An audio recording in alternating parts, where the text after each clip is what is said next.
네, 성경 봉독하겠습니다. 오늘 말씀은 사도행전 2장 42절부터 47절까지 말씀입니다. 신약성경 사도행전 2장 42절부터 47절까지 말씀을 제가 봉독하겠습니다. 그들이 사도의 가르침을 받아 서로 교제하고 떡을 떼며 오로지 기도하기를 힘쓰니라. 사람마다 두려워하는데 사도들로 말미암아 기사와 표적이 많이 나타나니 믿는 사람이 다 함께 있어 모든 물건을 서로 통용하고 또 재산과 소유를 팔아 각 사람의 필요를 따라 나눠주며 날마다 마음을 같이하여 성전에 모이기를 힘쓰고 집에서 떡을 떼며 기쁨과 순전한 마음으로 음식을 먹고 하나님을 찬미하며 또 온 백성에게 칭송을 받으니 주께서 구원받는 사람을 날마다 더하게 하시니라. 아멘. 이제 예배당을 새로 짓고 이사하게 되면 예배를 좀 새롭게 드리고 싶다, 그런 생각이 제게 있어요. 그래서 오늘은 그거에 대해서 좀 얘기를 하려고 합니다. 제가 요즘 설교 연속적으로 하는 게 이제 어떤 그 라이프 스타일에 대한 얘기를 하고 있잖아요.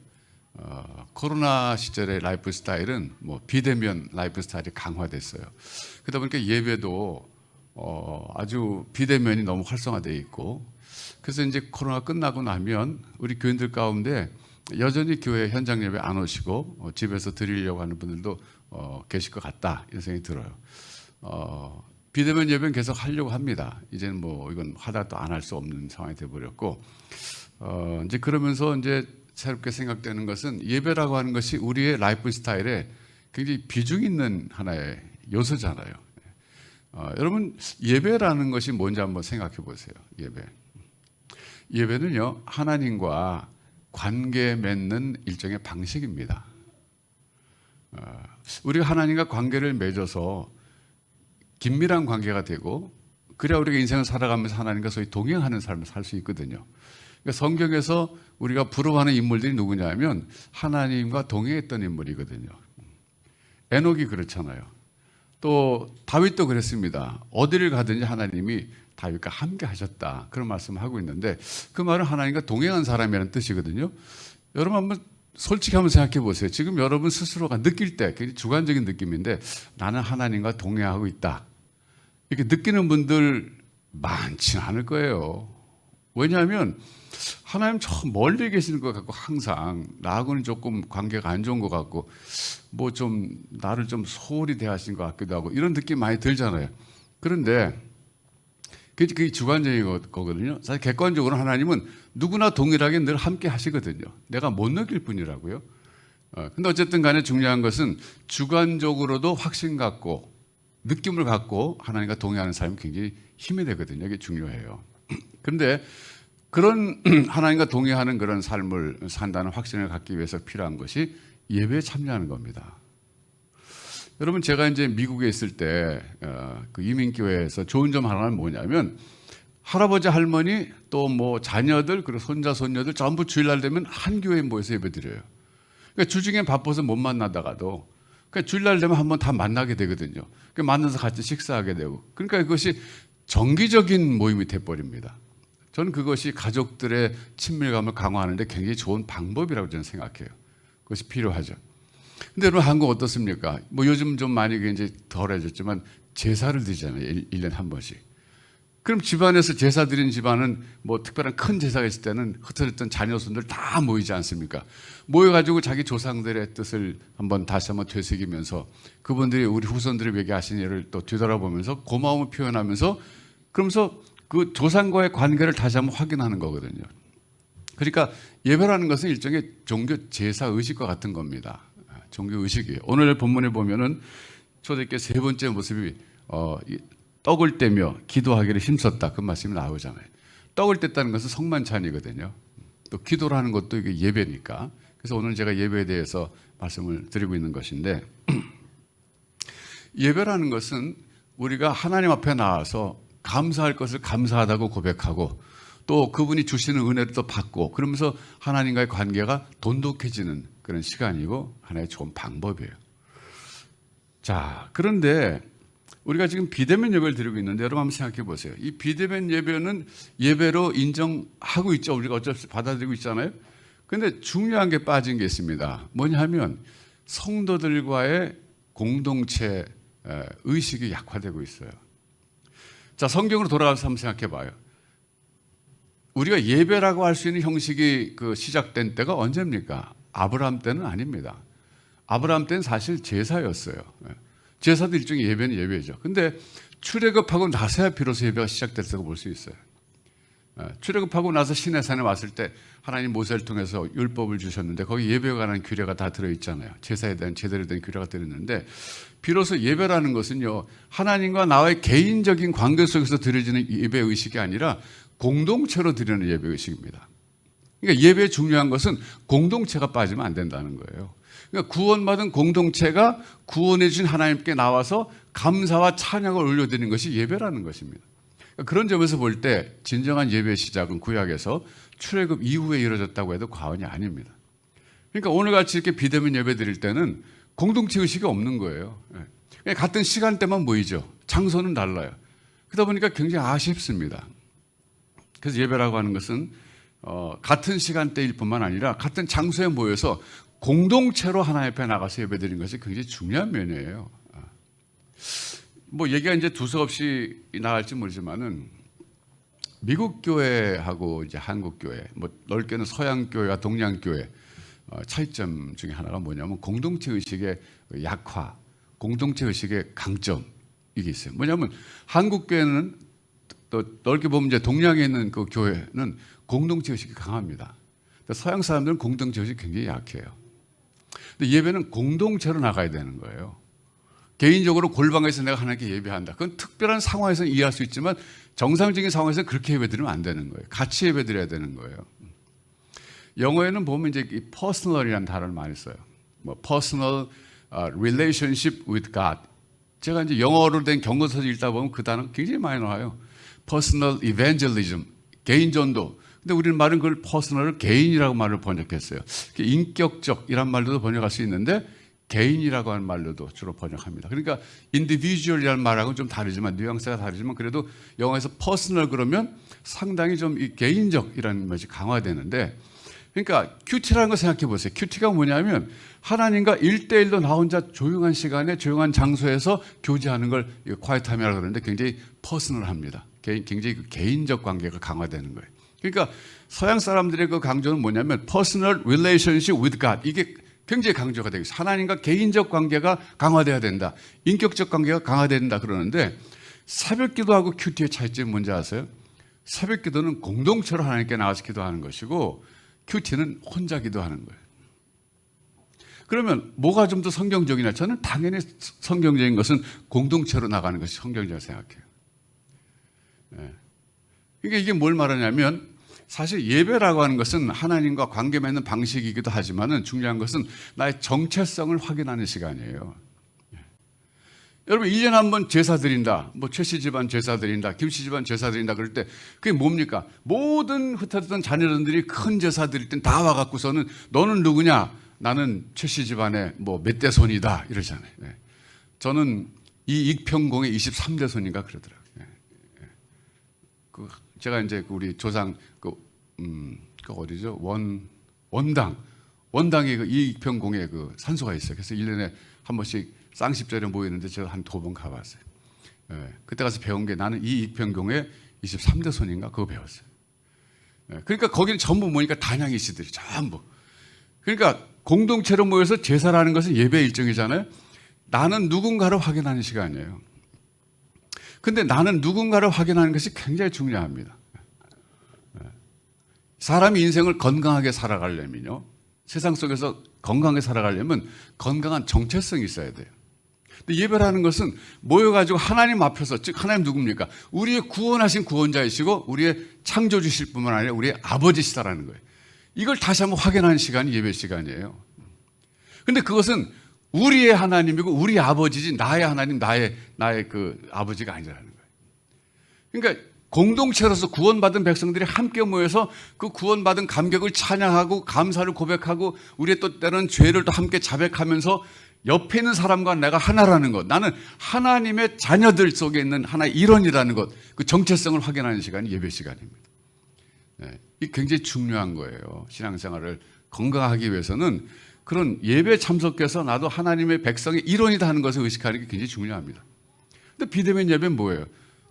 그냥 뭐 집에 있다가 예배 시간 다 됐네. 1분 늦었네. 얼른 틀자. 틀고서는 마치 텔레비 뉴스 보듯이 오늘 목사님이 설교 괜찮게 하네. 오늘 넥타이가 왜 저래? 뭐 이러면서 이렇게 평가하고 그 보듯이 말이죠. 그냥 참관하는 이건 아니라는 거예요. 그래서 그런 점에서 볼 때 여러분 비대면 예배는 사실 중요한 게 빠진 거예요.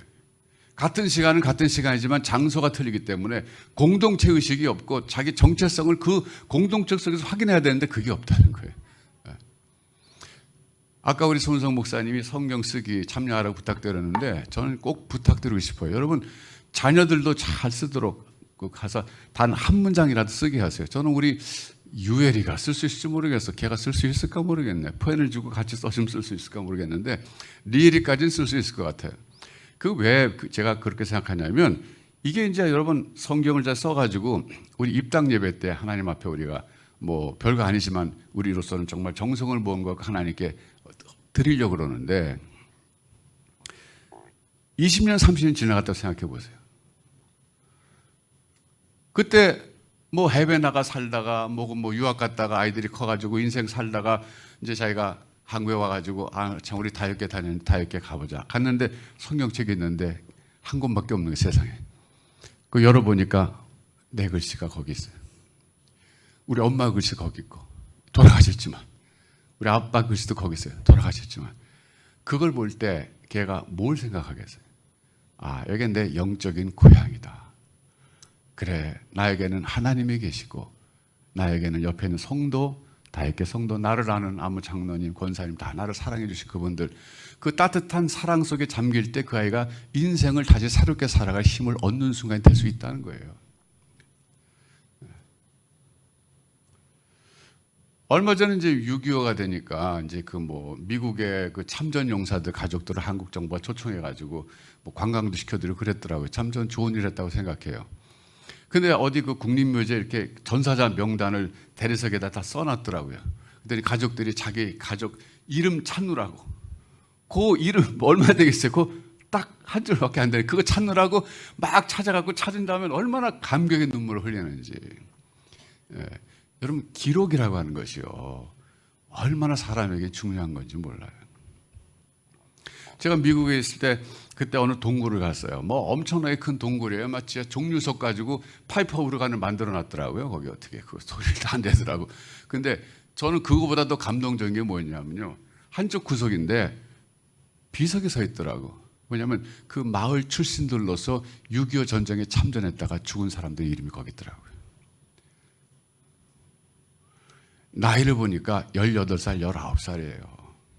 와, 제가 그 앞에서요 한참을 생각했어요. 왜 이 사람들은 그때 당시에 여기서 태어나가지고 그 젊은 나이, 20살도 안 됐어. 그 젊은 나이에 한국이란 머나먼 나라에 가가지고 우리를 위해 싸우다가 죽었는데 그래도 마을 사람들은 그 사람들을 잊지 않기 위해서 동굴에다가 비석을 세워갖고 그 이름 써놓고 생년월일 써놨더라고요. 저 계산해 보니까 18살, 19살이에요. 그러니까 뭐 미국이 뭐 패권주의다, 제국주의다 그러면 뭐 하여튼 뭐 그런 게 없지 않아 있지만 전 그래도 한국은 어쨌거나 무슨 이유로 도와주는 간 도움 받은 나라예요. 그거 보고 제가 많이 뭉클했어요. 그래, 이 젊은 아이들이 뭐 때문에 거기서 죽었을까 한국 가서. 어쨌든 여러분 기록이라고 하는 것이 처음에는 기록할 때 모르지만 그게 훗날 많이 세월이 흘러갔을 때 전 특별히 자녀들을 위해서 쓰라 그러는 거예요.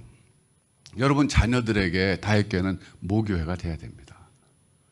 모교회는 정말 중요한 거예요. 고향과 같은 것입니다. 제가 오늘도 규빈이가 왔더라고요. 큰 규빈이 말고 작은 규빈이 왔는데 그래도 많이 컸어요. 이제 와서 인사도 되게 해요. 처음엔 막 안 했는데 그래서 얼마나 반갑든지 규빈아 교회 참 잘 왔다 툭툭 해줬는데 이게 별거 아닌 것 같지만요. 아이의 뇌리 속에는 교회 가면 나를 사랑해주는 어른들이 있어. 목사님이 반겨주고 권사님이 따뜻하게 해주고 너무너무 좋은 그 추억이 남으면요 절대 신앙에서 이탈하지 않습니다. 그런 사람. 그게 중요한 거예요. 그래서 여러분 우리가 내곡동 가게 되면 제가 미리 부탁드리는 거예요. 건장하고 힘센 젊은 남자들과 이런 특히 남자들 필요해요. 애기 봐주는 사역 좀 해주면 좋겠어요. 그래서 한쪽에서 애기 봐주면 애기 엄마들이 마음껏 예배 드릴 수 있는 이런 좀 자원봉사자 나오면 좋겠는데 그래서 비니가 좀 할 수 있을까 모르겠네. 비니가 애를 좋아하나? 좋아하는 것 같아. 힘이 세야 되고 힘이 없으면 못해요. 물만 안아줘야 되고 또 막 달래줘야 되고 그러는데 그 애기들 키울 때 엄마들 소원이 뭐예요? 제발 애기하고 3시간만 떨어져 좋겠다 그거잖아요. 예배 시간이라도 혼자 예배 갔으면 좋겠다 그거잖아요. 그런데 그렇게 아이들을 사랑으로 해줄 때 그 아이들은 경험 속에는요 교회는 따뜻한 곳이야. 내가 힘들 때 찾아가면 내가 힘을 얻을 수 있는 곳이야. 얼마나 그게 중요한지 몰라요. 여러분 살다 보면 이제 힘들 때 있잖아요. 그래도 나를 따뜻하게 맞이해주는 공동체가 있다는 것. 그것도 신앙 공동체가 있다는 것. 너무 좋잖아요. 저는 지금도 제가 평안교회 가면 좋아요. 어른들이 이제 많이 돌아가셨지만 그래도 나를 아는 사람들이 여전히 따뜻하게 맞아주고 언제 가도 따뜻하게 맞이해주고 같은 하나님을 섬기고 같은 구원받은 백성이고 이런 것이 정말 필요한 겁니다. 자, 여러분 그래서 얘가 두서없이 흘렀습니다마는 저는 요즘에 생각하는 게 뭐냐면 개신교가 종교 형식이 너무 조금 약화된 면이 있다. 불교나 캐톨릭에 비하면 좀 약화된 면이 있다. 우리 교회가 내곡동 가게 되면 이 종교 형식을 좀 더 특별히 예배 형식을 좀 더 강화해야 되겠다는 생각을 하게 되고 개인적으로 여러분들이 적용하실 건 뭐냐면 예배에 좀 더 참여할 때 여러분들이 좀 더 진지하게 하나님과 좀 더 관계를 깊이 있게 맺겠다는 의식을 갖고 참여하시는 이 영적인 습관이 들었으면 좋겠어요.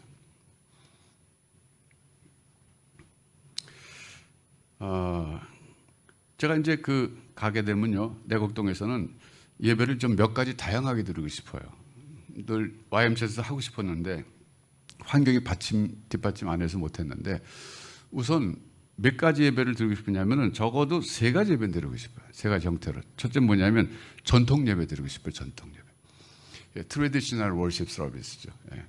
이거는 뭐냐면 정말 형식 자체가 우리 한국 교회가 그냥 유지해온 그 성가대 잘 준비해가지고 찬양하고 그리고 경건하고 그리고 참 조용하면서도 엄숙하면서도 참 은혜가 넘치는 이런 전통 예배. 그 다음에는요 현대 예배 드리고 싶어요. 컨템포러리 월십 서비스죠. 이제 미국에서 시작된 예배 새로운 운동이잖아요. 목사님들도 그냥 청바지 입고 티셔츠 입고 나와갖고 하고. 근데 그거는 주로 이제 찬양 중심으로 해요. 찬양 예배 중심으로 드럼도 치고 베이스도 치고 하는데 그거가 지금 이상하게 이제 이 코로나 때문에 한국 교회가 좀 자리 잡으려고 그러다 지금 이렇게 중단돼 버렸어요. 우리 교회만 해도 우리가 예배 2번 드릴 때 한 번은 성가대 중심으로 하고 한 번은 찬양 중심으로 해봤는데 하다가 제대로 뿌리를 못 내렸어요. 근데 이제 저는 성도들도 영적 취향과 성향이 다 각각 다양하다고 생각합니다. 예배를 선택할 수 있도록 해주면 좋겠다는 생각이 들어요. 우리 교회가 한 가지 예배만 아니라 나는 나이가 젊지만 난 전통 예배가 좋아. 그럼 전통 예배 가는 거죠. 난 나이가 들었지만 난 현대 예배가 좋아. 컨템포러리 워십 갈래. 캐주얼하게 옷도 입고 찬양 중심으로 그냥 그다음에 이제 말씀이 또 강화되겠지만 그렇게 해서 딱 끝나는 이런 그런 예배 좋아. 그럼 그런 예배 갈 수 있고. 또 하나는요 통합 예배. 우리가 지금 인터넷 지금 할 수 없이 이 예배당 이전하는 과정에서 통합 예배, 세대 간의 통합 예배 드리게 됐지만 이 통합 예배도 한번 제대로 강해서 하고 싶어요. 그 시간은 7시, 9시, 11시 이렇게 하든지. 그러다 이제 오후에는 중국 예배 하나 들어올 거예요. 그게 특이하겠죠. 그러니까 어떻게 보면 우리 교회가 앞으로 예배가 4가지가 될 수 있어요.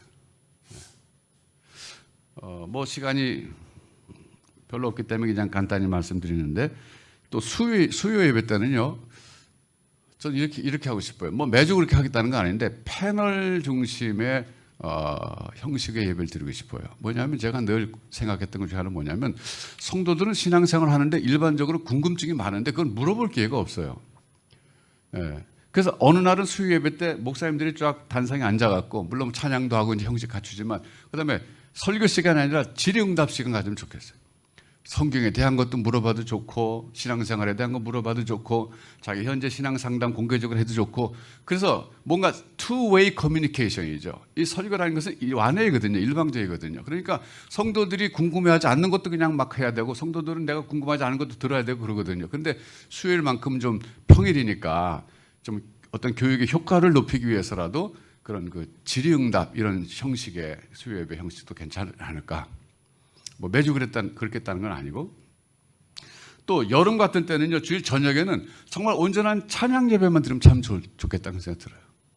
여름 한때는 해도 기니까 주일날 오후에 그때는 다른 거 그만두고 그냥 찬양만 계속하면서 하나님께 우리가 찬양하고 또 기도하는 그런 시간 그런 형식도 좋겠다. 그러니까 아직은 한국 교회가 예배가 지금 제대로 변혁게 들어섰는데 제대로 자리 잡기 전에 지금 아직까지 흐지부지 돼가는 그런 경향이 있어서 좀 안타깝습니다. 우리가 나름대로 우리 7대 사역 가운데 하나가 새로운 예배를 좀 개발하겠다는 게 있었는데 앞으로 그걸 좀 이사가면 하고 싶다는 생각이 들어요. 그 존 스타트 목사님은 설교 준비하실 때 자기가 설교 준비하다 이제 전문 분야가 있으면 전문가들에게 연구를 의뢰했답니다. 교회 내에 그러니까 설교 돕는 커미티가 있었대요. 위원회가 있었대요. 예를 들면 제가 지난번에 비트코인에 대해서 설교했는데 제가 잘 알지도 못하면서 했다는 게 좀 그 약간 마음에 걸리더라고요. 그래서 나중에 끝나고 나서 양백 집사님께 다음에 그런 기회가 있으면 내가 좀 부탁하면 자료 준비해서 이렇게 저한테 주는 게 아니라 직접 나와서 얘기해 달라고 그랬어요. 그게 나을 것 같더라고요. 그럼 이제 그 부분은 전문가가 나와서 얘기하면 제가 이어서 이제 성경적인 의미를 갖고 설교를 마무리 질 수 있죠. 그러니까 저도 상당히 실험 정신이 강한 사람이기 때문에 새로운 예배 형식이 앞으로 한국교회 내에 개발돼서 뿌리를 좀 내려야 되겠다는 생각이 드는데 그게 이제 저로서는 우리 다이어트에서 한번 해보고 싶은 일 중에 하나입니다. 여러분 그 드럼이 교회 들어왔잖아요. 근데 개신교는 굉장히 그 융통성이 있습니다. 플렉서블합니다. 근데 불교나 캐톨릭은 드럼 못 들어갔죠. 여러분 상상해 보세요. 그 법당에서 막 드럼 치고 그러면 어떻게 되겠어요? 안 맞잖아요. 격이 안 맞잖아요. 캐톨릭 성당에서 막 드럼 치고 그러면 안 맞잖아요. 그러니까 이제 여러분 한번 생각해 보세요. 한국계 청소년들이 많이 들어올 수 있었던 원인 중에 하나가 찬양이었어요.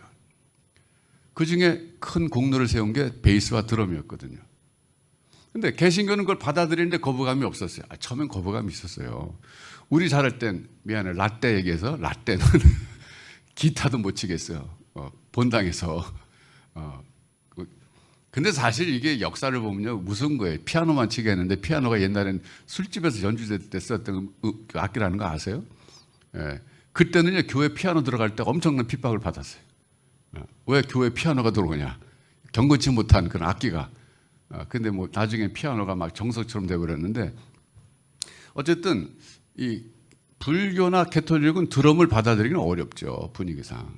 근데 개신교는 그런 점에서 좀 자유로움이 있어요. 받아들였어요. 전 잘했다고 생각해요. 왜? 그래서 젊은이들이 많이 들어왔어요. 교회 안전하고 찬양이 좋아서. 예. 근데 지금은 그 찬양마다 흐지부지 돼가고 있단 말이죠. 예. 그러니까 찬양이 교회 사역의 본질이 되면 안 된다는 걸 우리가 경험으로 이제 알게 된 거예요. 역시 말씀 중심, 복음이 중심이 돼야 된다. 그건 분명히. 그러나 찬양도 중요한 하나의 수단은 됐어요. 자, 여러분 이제 한번 이 형식과 내용에 대해서 예배의 형식과 내용에 대해서 생각해 보죠. 사도 바울께서 로마서 12장 1절에서 너희 몸을 거룩한 산제사로 드리라. 이는 너희들이 영적 예배니라 그랬어요. 그 말은 뭐냐면요. 의식적인 예배보다 종교 의식적인 예배보다 더 중요한 것은 산제사로 드리는 영적 예배가 더 중요하다 그렇게 얘기한 거예요. 그러니까 일주일에 한 번씩 모여서 우리가 형식을 갖춘 예배보다도 월요일부터 토요일까지 세상에서 내 생활 속에서 드리는 그 영적 예배 이게 더 중요하다고 강조하신 건데 그렇게 말씀하실 때 그 당시로서는 그 예배에 관한 굉장히 혁명적인 발언이었어요. 아마 그거 받아들이기 굉장히 쉽지 않았을 거예요. 그 당시 성도들. 우리는 지금 너무 자연스럽게 받아들이고 있죠. 이제 그러다 보니까 우리 개신교가 형식보다는 내용을 중요하게 된 경향이 없지 않아 있어요. 왜? 사도 바울은 굉장히 복음 안에서의 자유를 말한 분이시거든요. 그러니까 예배도 상당히 자유스럽게 많이 이렇게 바꿔갈 수 있는 거예요. 어쩌면 그런 점에서. 그런 점에서 기억해야 될 건 뭐냐면 형식 없는 내용은 없다는 거예요. 형식이 굉장히 중요한 거예요, 사실은. 저희가 자라날 때는요, 주일날 절대 돈을 못 썼어요. 제가 전에 한번 얘기했지만 또 말씀드립니다. 제가 평양계 대학부 시절에 하루 종일 이제 교회 생활하니까 배가 고프잖아요. 그러니까 점심 때는 뭘 좀 먹어야 되잖아요. 빵이라도 하나 먹어야 되는데 빵을 매번 이렇게 옛날에 곰부빵이라 그랬는데 그게 뭐라 그러죠? 소보로. 이게 참 큰일 났어요. 옛날 건 생각나는 요즘 게 잘 생각이 안 나. 그 소보로 그거를 그걸 이제 주일날 빵집에서 배달해 왔어요. 근데 토요일 돈을 미리 줘야 돼. 토요일 날. 그때 한 번은 대학부 회계가 토요일 날 돈을 못 준 거예요. 일이 있어서. 근데 빵집은 항상 의뢰껏 갖고 왔고 또 뭐 갖다 주면 돈 줄 줄 아니까 갖고 온 거예요, 주일날. 그래서 빵 갖다 놓고 돈을 달라 그러는데 그 자리에 마침 장로님 한 분이 계셨어요. 왜 주일날 돈을 쓰냐 이거예요. 와, 얼마나 혼나는지 뭐 한 10분은 혼나, 10분은 그 자리에 서가지고. 주일날 왜 돈 쓰냐 이거죠. 우리 생각에는 아니 토요일날 돈 갖다 주고 주일날 먹는 거라 그냥 주일날 돈 갖고 돈 주고 먹는 거 뭐 무슨 차이가 있다고 그렇게 혼내실까. 그런데 그때 당시는 어떤 분위기였냐면요, 어느 목사님이 주일날 아침에 설교하러 나오는데 그때 한복을 입었는데 고름이 떨어진 거예요. 근데 이렇게 달랑달랑한 거죠. 완전 떨어지지도 않고. 그럼 그걸 꼬매갖고 이렇게 쪼매고 나와야 되잖아요. 근데 주일날 일하면 안 된다 그래갖고 그냥 덜렁덜렁 거리는 거 그냥 그러고 나온 거예요. 그리고 쪼매지도 않고. 근데 그 모습을 보고 교인들이 더 은혜 받았다는 거 아니에요. 이거 진짜 이게 한국에서 회자되는 스토리예요. 그때는 또 주일날 교회 갈 때 버스를 타고 가야 되냐 걸어가야 되냐 이 논란이 있었다니까요. 그러니까 집이 먼 사람은 할수록 타고 가야 되잖아요. 이거 어떻게 걸어가겠어요? 그런데 집이 가까운 사람은 걸어가야 돼. 그러니까 그 기준이 참 애매했던 거예요. 그러니까 안식일에 가기 적합한 길 이런 게 나올 수도 있는 거예요, 유대인들이. 이 말이 제가 왜 드리냐면요, 자 생각해 봅시다. 그때 성도들의 그 신앙생활, 우리가 지금 볼 때 너무 율법적이다, 그건 너무 형식적이다, 왜 그럴 필요가 있었을까? 주일날 배고프면 뭐 사 먹어야지, 안 사 먹어? 여러분 그러다 어떻게 됐냐면요, 소망교회가 많이 커졌잖아요. 소망교회가 많이 커지면서 주일날 거기 사몽 가더니 대박 났잖아요, 거기. 그러니까 우리 그 얘기 들을 때 저 소망교회 잘못하는 거 아닌가, 저렇게 하면 되나, 교인들 관리를 이러는데 뭐 지금은 그런 얘기하면 저 이상한 사람 아니야? 그렇게 얘기하잖아요. 무슨 말씀 드리려고 그러냐면요, 지금은요 신앙생활에 특별히 개신교인 우리들은 너무 형식을 무너뜨렸다는 것, 어떤 점에서는. 그런데 때로는 형식을 갖추고 지키는 게 중요하다는 겁니다. 여러분 제가 이게 약간 다른 얘기일지 모르지만은 개신교들은 전통적으로 술을 안 마셨잖아요. 근데 뭐 요즘은 술 마시면 안 돼, 술 마시면 지옥 가, 이렇게 하는 사람 한 사람도 없어. 너무 성경을 잘 가르쳤어 우리가. 술 마시는 것 구원이 관계가 없다는 걸 너무 확신시켜 줬는데, 그러다 보니까 문제가 너무 선이 없어져 버렸어요. 형식이 무너져 버렸어요. 그 형식이 무너진 대신에 내용이 충실해졌느냐? 또 그렇지도 않단 말이에요. 그러니까 여러분, 회교는요 절대 돼지고기 안 먹습니다. 힌두교도들 소고기 안 먹어요. 유대인들 돼지고기 안 먹어요. 콜쇼 먹고, 회교도들은 할랄 음식 먹고. 그 사람들 여행 가서도 꼭 할랄 푸드 찾고 콜쇼인가 그 음식 찾잖아요. 그게 형식이거든요. 우리는 뭐예요? 감사함으로 먹으면 버릴 것이 없느냐 이거잖아요. 그러니까 술이라고 하는 것이, 그게 예수님도 드셨는데 건강상 좋지 않을까 그러는데, 제가 전에 한번 말씀드렸지만 그거는 우리의 신앙 고백 차원에서 안 마시는 게 좋겠다, 저는 그렇게 생각이 들어요. 요즘에는 내 신앙 고백이, 회교도가 돼지고기 안 먹는 것처럼 또 보수적인 회교도들은 술도 안 마셔요.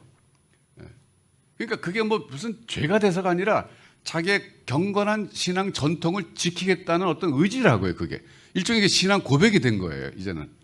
어떻게 보면 그게 자기의 정체성을 확인하는 시간이 되기도 하고요. 아까 제가 말씀드렸죠. 건강한 신앙의 정체성을 가지는 것이 굉장히 중요하다는 거예요. 나는 누구냐 이거죠.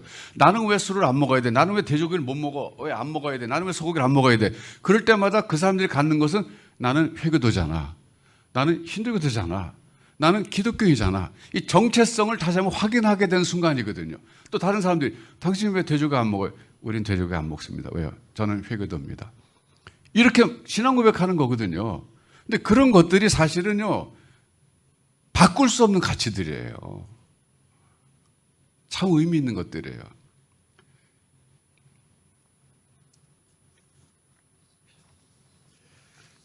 자, 여러분, 운동도요, 뭐 골프도 그렇고 테니스도 그렇고 사실은 형식, 폼이 중요하잖아요. 처음 배울 때 잘 배워야 되잖아요. 그래서 어린 아이들에게 신앙생활의 형식, 즉 기본기, 주일 예배 성수하는 거, 기도하는 거, 성경 읽는 거, 이거 어렸을 때부터 이것이 습관이 되도록 가르치는 것이 굉장히 중요합니다. 나중에 골프나 뭐 테니스나 잘 치는 사람은 형식 같은 거 뛰어넘잖아요. 이제는 힘도 다 빠지고 해서 자유스럽게 잘 치잖아요. 그렇게 되기까지는 형식을 거쳐야 되는 거예요. 신앙도 마찬가지예요. 처음에는요, 형식적이어야 돼요, 신앙이. 처음부터 너무 자유스럽게 하다 보면요, 골프고 뭐 테니스고 다 엉망이 되잖아요. 처음부터 너 마음대로 쳐 그러면 되겠어요? 처음에는 형식을 가르쳐줘야 되는 거예요. 이건 이렇게 해야 돼. 기도는 이렇게 해야 돼. 주일 예배 반드시 드려야 돼. 형식을 가르쳐야 돼요. 자, 여러분 이제 제가 설교를 마무리 짓게요. 코로나 시절이든 어느 시절이든 우리는 예배는 우리의 라이프 스타일의 중요한 요소입니다.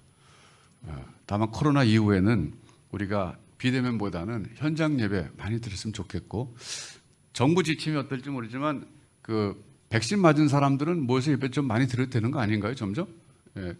우리 교인 가운데 백신 맞으신 분들은 좀 많이 나오시면 좋겠어요, 점점. 그래서 우리가 같이 공동체로 예배 드리면서 정체성을 한번 확인하는 게 참 좋겠다, 그런 생각이 좀 듭니다. 제가 세 가지만 말씀드리고 말씀 마칠게요. 첫 번째, 적용입니다. 오늘 설교 적용. 공적 예배에는 무슨 이유가 있든 참석해야 합니다. 온라인으로라도 참석하세요. 어디 가게 되면 반드시 그 형식적으로 뭐 그럴 필요 있어, 한번 좀 빠지지. 아니요, 고집이 필요해요. 난 꼭 예배드리겠다. 옛날에 본교회 예배드리겠다. 어른도 그랬는데 나는 본교회 예배드리기 좋죠. 요즘에 온라인이 있으니까. 두 번째, 개인적으로 새벽기도나 혹은 개인의 경건 시간을 꼭 가지시기 바라요. 형식이 중요합니다. 시간을 정해놓고 날마다 하나님께 나가서 기도하는 거, 이거 굉장히 중요해요. 그 새벽기도 나오든 요즘 못 나오지만 개인적으로 하든 간에 이 형식이 중요해요. 이 형식이 무너지게 되면요, 이거 정말 어려워져요. 5분도 좋고 10분도 좋으니까 성경 읽고 그리고 기도하는 시간은 날마다 하세요. 날마다. 날마다 하나님과 늘 교제가 끊어지지 않아야 돼요. 근데 문제는 하나님께 기도하고 싶지 않을 때가 있어요. 섭섭할 때, 또 내가 힘들 때, 뭐 기도해도 아무 응답도 없다고 느낄 때, 그리고 이 문제는 기도해도 하나님이 내 생각대로 안 들어주신다고 생각할 때, 그럴 때 많아요. 그런데 그럴 때라도 의지적으로 나가서 기도를 우리는 해야 합니다. 기도하기 싫을 때가 정말 더 기도해야 될 때예요. 여러분, 지붕 위의 바이올린이라는 영화 보셨죠? 그 영화의 주인공 이름을 잊어버렸지만 그 사람 참 기도를 생활 속에서 하더군요. 그냥 생활하다가도 뭐 이렇게 기도할 일 있으면 하늘 보고 얘기하는데 그때는 전부 화면이 정지돼 버렸어요. 이 사람만 살아서 기도하는 게 들리는데 전 그게 참 인상적이었어요. 사실은 기도는 영혼의 호흡이잖아요.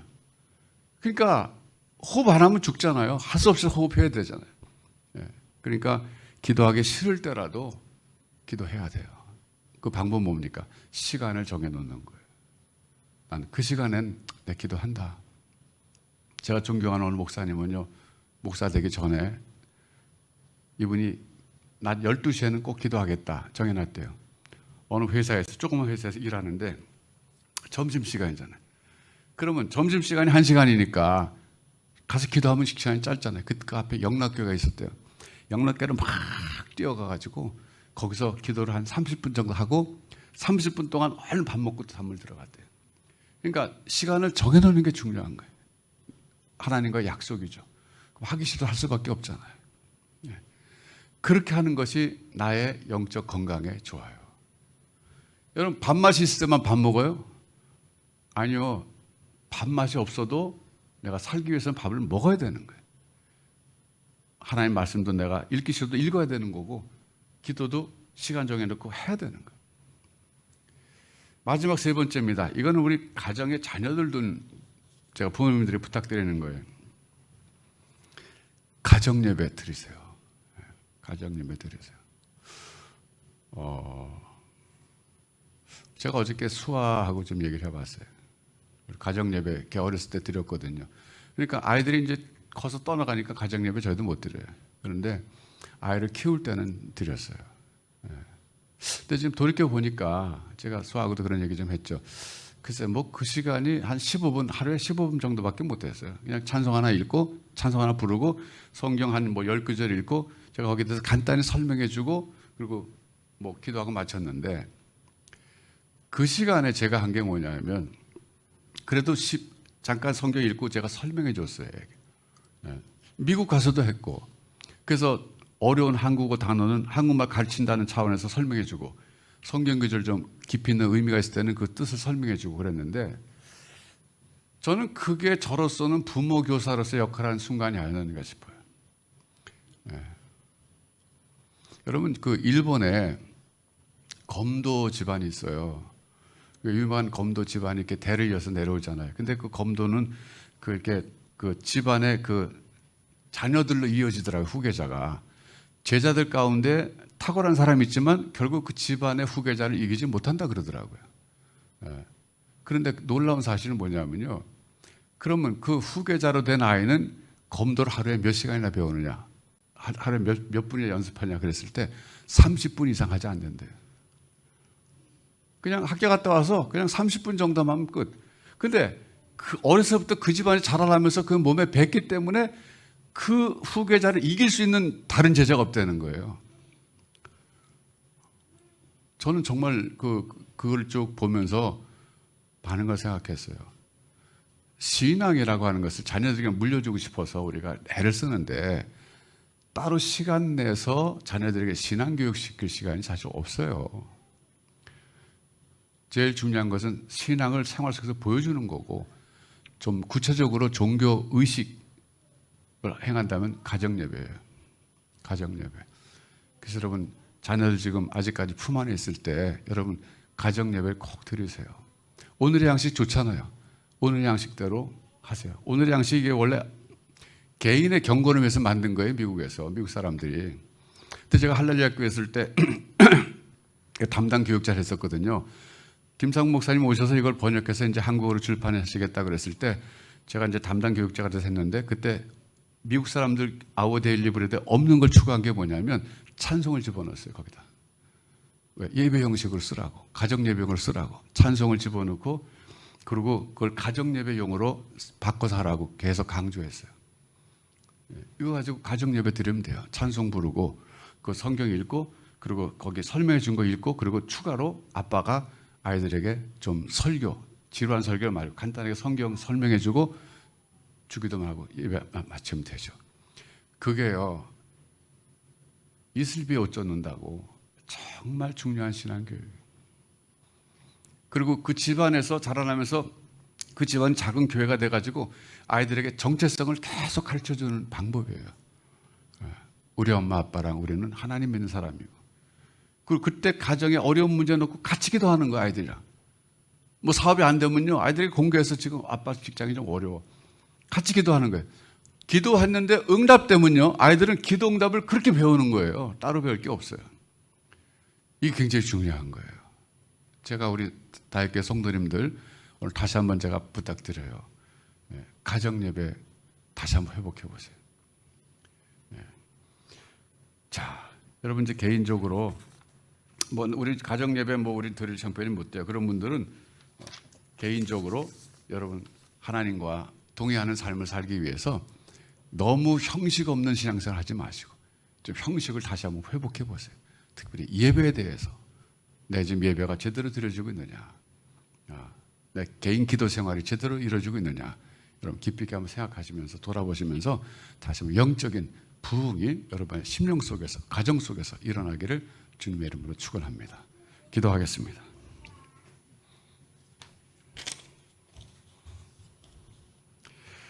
하나님 아버지 감사합니다. 이 코로나 시절이 우리 교회 생활 예배 형식을 많이 바꿔놨습니다. 여기 형식에 이 바꾼 이 물결에 휩쓸려 떠내려가지 말게 하시고 우리가 정신을 차리고 성경적인 예배 형식을 회복하게 도와주시고 특별히 내곡동으로 이사한 다음에 우리 교회에서 드려진 모든 예배가 새로운 차원에서 하나님께는 영광이 되고 저희들에게는 큰 은혜 시간 돼서 하나님과의 관계가 늘 친밀해지고 그리고 돈독해지는 시간들로 축복하여 주시옵소서. 특별히 우리 자녀들 내 품에 있을 때 신앙의 유산을 물려주기를 원하는데 하나님 가정 예배가 회복되게 해 주셔서 가정이 하나님 앞에 드리는 교회가 되게 해주시고 예배가 되게 해주셔서 아이들이 생활 속에서 신앙을 물려받는 복된 가정들이 다 되게 하여 주옵소서. 예수님의 이름으로 기도하옵나이다. 아멘.